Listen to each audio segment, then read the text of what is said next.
Step into Value Zone Hypermart Patancheru. నమస్తే, నేను Keshav. Welcome to Suman TV.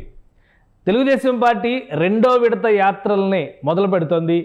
Chandrababu Naidu arrest తర్వాత నిజం గెలవాలి అంటూ నారా భువనేశ్వర్ చేసినటువంటి యాత్రలు ఆయన బెయిల్ తర్వాత ఆగిపోయినటువంటి పరిస్థితి. ఇప్పుడు ఆ యాత్రలను కొనసాగించాలని డిసైడ్ చేసింది. మరోవైపు రాయలసీమలో తెలుగుదేశం పార్టీ ఈక్వేషన్స్ ఏ విధంగా మారబోతున్నాయి, చంద్రబాబు నాయుడు కుప్పం టూర్ తర్వాత పరిస్థితులు ఏంటి, అంశాలపైన విశ్లేషణ చూద్దాం. మనతో పాటు ఉన్నారు టీడీపీ నేత బొజ్జల సుధీర్ రెడ్డి గారు. సుధీర్ రెడ్డి గారు నమస్కారం. నమస్కారం సార్. సుధీర్ రెడ్డి గారు, ఏంటి కుప్పం విజిట్ తర్వాత, చంద్రబాబు నాయుడు గారు కుప్పం వచ్చి వెళ్ళిన తర్వాత పరిస్థితి ఏంటి, అలానే మీ ఉమ్మడి చిత్తూరు జిల్లా కావచ్చు రాయలసీమ శ్రేణుల్లో ఉన్నటువంటి ఆసక్తి ఏ విధంగా ఉంది? సార్, మా సార్ వచ్చి పోయిన తర్వాత మాకు 15 రోజులు ముందుగానే పండగ వాతావరణం నెలకొన్నది. ఇక్కడ రాయలసీమ మొత్తం ఇక పసుపు పోయి బ్రహ్మాండంగా మేము కూడా ఫుల్ జోష్లో ఉన్నాం. రాబోయే తెలుగుదేశం పార్టీ రాబోయేది మరి మా చంద్రబాబు నాయుడు గారు అతి త్వరలో ఇంకొక 100 రోజుల్లో ముఖ్యమంత్రి కాబోతున్నారు. బ్రహ్మాండంగా మేము ఎక్కడ కూడా తగ్గకుండా మేము కూడా ఇప్పుడు మీ మీ మీ సుమన్ టీవీ ఎప్పుడైతే నడుస్తుంది దీంట్లో మేము కూడా ఒక ఊర్లో కుగ్రామంలో మేము క్యాంపెయినింగ్ చేస్తున్నాం. డోర్ టు డోర్ ఇంటింటికి మీ బొచ్చడానికి క్యాంపెయినింగ్ చేస్తున్నాం. దీంట్లో మరి బాబు గారు వచ్చిన తర్వాత ఎంతో మంది కలవడం జరిగింది. అట్లనే కుప్పంలో కూడా ఒక పండగ వాతావరణం ఏర్పడింది. మొత్తం అక్కడ కూడా మరి 1,00,000 మెజారిటీ లక్ష అని పెట్టి అక్కడ కంచెల శ్రీకాంత్ కూడా ఉన్నారు, అక్కడ పెట్టారు ఇన్ఛార్జ్ గా. వారు కూడా కష్టపడుతున్నారు. అలానే సార్ రావడం అని అక్కడ చాలా మంది జాయినింగ్స్ కొత్త వాళ్ళు రావడం అనేది మొత్తం ఇక్కడ రాయలసీమలో మొత్తం వాతావరణం చల్లబడ్డది, మారింది బ్రహ్మాండంగా. ఏంటి 1,00,000 మెజారిటీ అని కొత్తగా వ్యూహం మార్చారు మీరు. ఆల్రెడీ అసలు కుప్పంలో గెలుస్తారా గెలవరా ఓడిపోతారా అని చెప్పి అధికార పార్టీ హడావుడి చేస్తుంది. మీరేమో 1,00,000 మెజారిటీ టార్గెట్ పెట్టారు. Is it possible? సార్, ఇప్పుడు ఏవి పని చేయలేనాడు, ఏవి పనికి మారేవాడు మాడేది ఒకటే. ఇప్పుడు గిన్నెలో 4 రాళ్ళు వేసి తిప్పితే గలగల సౌండ్ తప్ప ఏం వచ్చేది లేదు.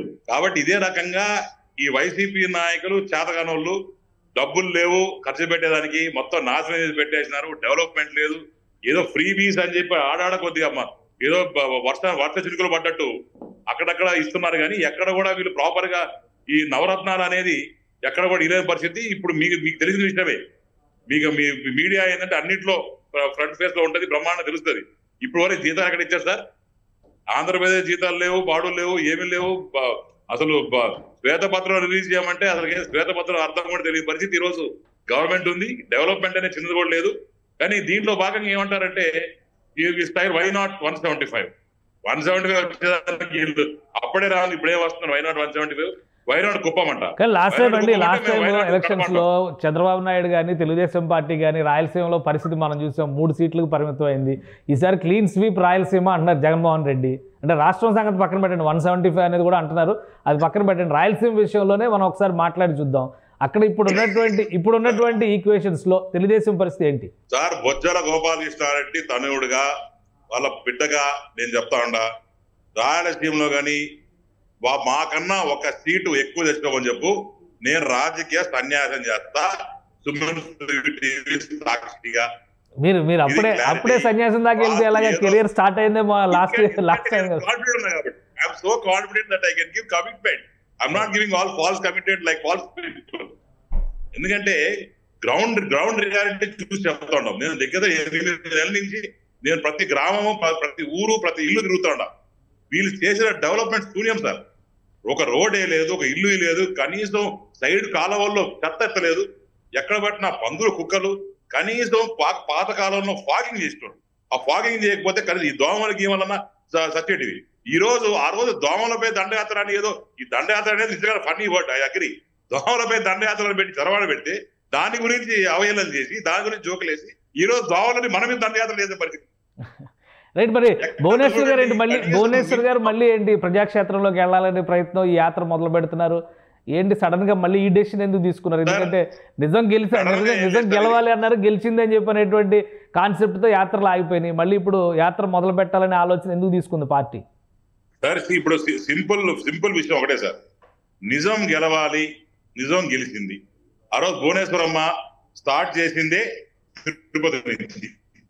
తిరుపతి వచ్చారు, అటు చంద్రగిరి వచ్చారు, మళ్ళీ శ్రీకాళహస్తి రావడం జరిగింది. శ్రీకాళహస్తిలో దగ్గర 6 మంది ఆ రోజు అకాల మరణం జరిగింది. అందరి ఇళ్ళకి వెళ్ళాం, ప్రతి ఊరికి వెళ్ళాం, ప్రతి ఆ తల్లి ప్రతి అన్న వాళ్ళని ఓదార్చాము.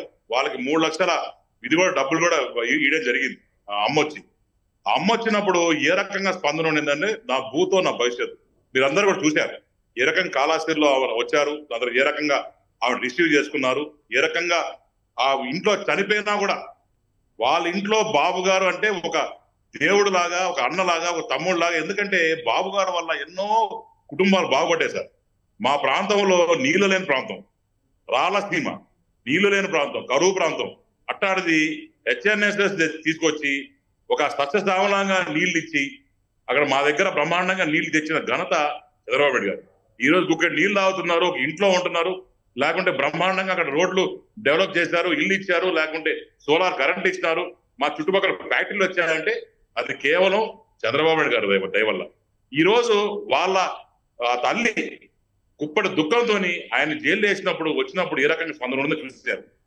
దాని తర్వాత ఈ రోజు మళ్ళా కూడా అదే తల్లి మరి ప్రతి గడప దొక్కాలి, ప్రతి ఊరికి వెళ్ళాలి, మండలానికి వెళ్ళాలి, వాళ్ళ ఆడవాళ్ళ బాధలు తెలుసుకోవాలి, ఏ రకంగా వాళ్ళ మగవాళ్ళు ఇబ్బంది పడ్డారు, ఏ రకంగా కేసులు పెట్టినారు, ఏ రకంగా రాజకీయంగా వాళ్ళు ఇబ్బంది పెడుతున్నారు, వాళ్ళ డెవలప్మెంట్స్ ఏంది. దాని తర్వాత రకరకాల రాజకీయ కక్షలు, రాజకీయ పెను మార్పు జరిగింది ఈ 4 ఎలక్షన్స్ దగ్గరకు వస్తున్నాయి. ఆల్రెడీ చంద్రబాబు నాయుడు గారు ఒక షెడ్యూల్ ప్రిపేర్ చేసుకుని ఉన్నారు. అలానే జనసేన టీడీపీ సమన్వయంతో కొన్ని సభలు సమావేశాలకి ప్రణాళికలు సిద్ధం చేస్తున్నాయి. ఈ తరుణంలో మళ్ళీ భువనేశ్వర్ గారి యాత్ర తీసుకురావడం వెనక రాజకీయ వ్యూహం ఉందా అన్న? ఇప్పుడు రాజకీయ వ్యూహం కన్నా జరిగిన నష్టం చెప్పడం ముఖ్యం.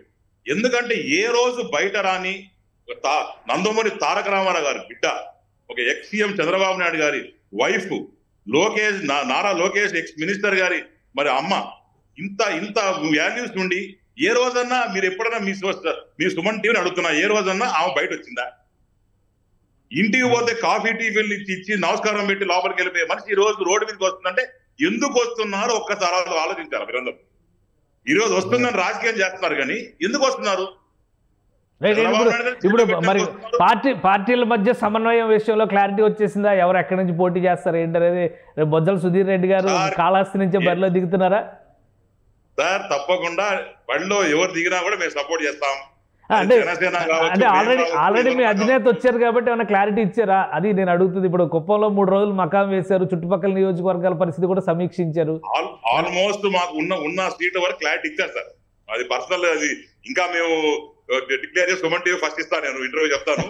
కానీ మాకు ఒక క్లారిటీ అనేది ఇచ్చారు. అది ఏం చేస్తామో వాళ్ళు చేస్తారని క్లారిటీ మీకు అది త్వరలో రాబోతుంది. దానికి ఎటువంటి ఇబ్బంది లేదు. పవన్ కళ్యాణ్ గారికి ఉన్న క్లారిటీ ఎవరికి లేదు sir. As a matter of fact is the most humble man, dedicated man. The target is only mister Jaganmohan Reddy.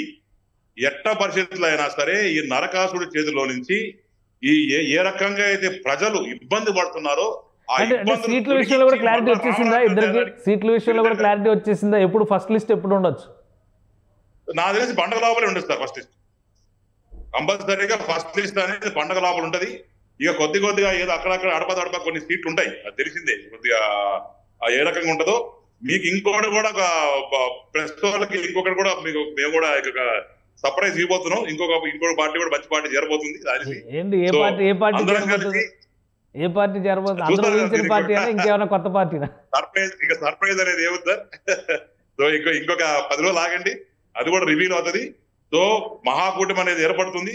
మళ్ళీ ఆ రోజు ఏ రకంగా చేసామో మళ్ళీ ఇదే రకంగా మళ్ళా కూడా మేము పబ్లిక్ లోకి వెళ్ళి జనసమికి సమీకరణ చేసి ఈ రోజు కూడా మేము ఇంటికి తిరుగుతున్నప్పుడు దగ్గర తీసుకొని గౌరవించుకొని 2014 రిపీట్ అవుతుందంటారా? 2014 రిపీట్ అవుతుందంటారా? మీరు చూస్తారు కదా, దానికన్నా బ్రహ్మాండంగా ఉంటుంది. ఇక we are going to create sensation and history in Indian politics. తప్పకుండా చేస్తాం. దాని తర్వాత మోస్ట్ ఇదేంటంటే కేవలం జగన్మోహన్ రెడ్డి అహంభావం వల్ల, జగన్మోహన్ రెడ్డి మొండి వైఖరి వల్ల, Jaganmohan Reddy only one agenda to earn money, దాచుకో పరిస్థితి ఉంది తప్ప పోనీ ఎక్కడన్నా పేదవాడికి అవన్నీ లాస్ట్ టైం మీ గవర్నమెంట్ చేసింది అంటున్నారు జగన్మోహన్ రెడ్డి గారు.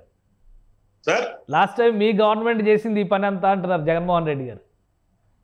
చేసింది మేమే ఒప్పుకుంటా. ఏం చేసినాము? ఇల్లు కట్టాము. ఏం చేసినాము? రోడ్లు ఇచ్చినాం. ఏం చేసినాం? నీళ్ళ ట్యాంకులు ఇచ్చినాం. ఏం చేసినాం? ఎలక్ట్రిసిటీ బాగా చేసినాం. ఏం చేసినాం? రైతు రుణమాఫీ చేసినాం. ఇన్ని రకంగా చేసిన తర్వాత కూడా ఈ రోజు ఆయన వచ్చి ఒక అహంభావంతో నాకేదో 150 సీట్లు ఇచ్చినారని చెప్పి నన్ను ఎవడేం చేయలేడు, ఐఎమ్ వన్ మ్యాన్ అని చెప్పి ఇక్కడ ఇంకోటి మాట చెప్పాలి సార్. నేను యాక్చువల్లీ రాజశేఖర రెడ్డి గారి ఫ్యాన్, నేను ఓపెన్ చెప్తాడా.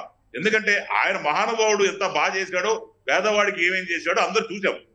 He became a God for poor people. But this Jagannath Reddy became a god save for poor people. It's a clarity. There is no doubt about it. వచ్చే కాలంలో చూస్తున్నారు ఏ రకంగా మరి జగన్మోహన్ రెడ్డిని భూస్వాదం చేస్తారో. ఇంకా రాబోయే కాలంలో కూడా ఒక ముఖ్య నాయకురాలు కాంగ్రెస్ జరబోతా ఉంది, ఆమె వచ్చి కూడా ఇక్కడ పార్టీలో మరి ముఖ్య నాయకురాలు కాంగ్రెస్ పార్టీలో చేరితే రాయలసీమలో ఈక్వేషన్స్ చాలా మారిపోతాయి అంటున్నారు. మరి మీరు అది కూడా ప్రిపేర్ అయి ఉన్నారా? 100% మాట ఎందుకు మారో సార్. అదే నాయకురాలు వచ్చి అదే పార్టీలో మాకు మనిషి కోసం కష్టపడి కింద మీద పడి బాణం, ఈ బాణం అటు ఆ బాణం ఇటు వాడాడు. తర్వాత ఆ బాణం మళ్ళా వస్తుంది. ఆ బాణం ఎవరు గుచ్చుకుంటుంది అంటారు? ఆ బాణం ఎవరు గుచ్చుకుంటుంది అంటారు? పవన్ కళ్యాణ్ గారు ఏమో ప్రభుత్వ వ్యతిరేక ఓటు చీలనేమని అంటున్నారు. ఆ బాణం వస్తే ప్రభుత్వ వ్యతిరేక ఓటు చీలుతుంది అనేటువంటి భయం కూడా ఉంది. ఏమంటారు దానికి? ఎక్కడ కూడా ప్రభుత్వ వ్యతిరేక ఓటు చీలే పరిస్థితి లేదు సార్. ప్రజలు కూడా ఇప్పటికి అర్థమైపోయింది సబ్జెక్ట్ అంతా ఏందో. కంపల్సరీగా వచ్చేది తెలుగుదేశం పార్టీ ప్రభుత్వము. అది ఎన్ని సీట్లు వస్తాయని నేనేదో హుడాల మాటల్లాగా 175 వస్తాయో, 175కి మొట్టమొదటి కూడా తెలివిలేనోడు మంత్రి చెప్పినాడు. ఏమని 175 180 వస్తాయంట. ఇంకా 5 సీట్లు ఏం చేస్తారు అర్థం కాల. ఇట్లాంటి వాళ్ళు కూడా కాంగ్రెస్ వైసీపీలో ఉన్నారు. So we all have to look about the permutations and combinations, how they are doing it, sir. Right. Definitely in future it is going to be one and only party, that is going to be Janasena and TDP together. Right. Thank you Sudheer Reddy గారు, మీ అభిప్రాయాలు తెలియజేస్తున్నారు. క్యాంపెయిన్లో ఉండి కూడా మాకు time ఇచ్చినందుకు thank you. ఇది సుధీర్ రెడ్డి గారు చెప్తున్నటువంటి మాట. ఇంకో వైపు నుంచి తెలుగుదేశం జనసేన మధ్య ఒక స్పష్టత ఉంది. పవన్ కళ్యాణ్ ఎజెండా ఫిక్స్ చేయడంలో కూడా క్లారిటీ ఉంది. అతి త్వరలోనే మరొక కొత్త పార్టీ తమ కూటమిలో జాయిన్ అవబోతుంది అనేటువంటి మాట సుధీర్ రెడ్డి చెప్తున్నారు. ఇక పండగ తర్వాత జాబితాల విడుదల కూడా ఖాయంగా కనిపిస్తుంది. రాయలసీమలో తెలుగుదేశం పార్టీ పుంజుకోవడానికి కావాల్సినటువంటి ప్రాతిపదికని చంద్రబాబు నాయుడు పర్యటన ఏర్పాటు చేసిందన్నారు. కొంతమంది ఇప్పటికే బలంగా పనిచేస్తున్నటువంటి నేతలకి సీటు విషయంలో గ్యారంటీ ఇచ్చినట్టుగా సుధీర్ రెడ్డి చెప్తున్నారు. అలానే ఆయన రాజకీయ సన్యాసం చేయడానికి కూడా సంసిద్ధంగా ఉన్నాను ఒకవేళ 175 సీట్స్ కనుక వైసీపీకి వస్తే అనేటువంటి విషయంలో ఛాలెంజ్ చేస్తున్నారు. ఇది సుధీర్ రెడ్డి గారి మనోగతం. మరిన్ని అప్డేట్స్ చూద్దాం. Keep watching.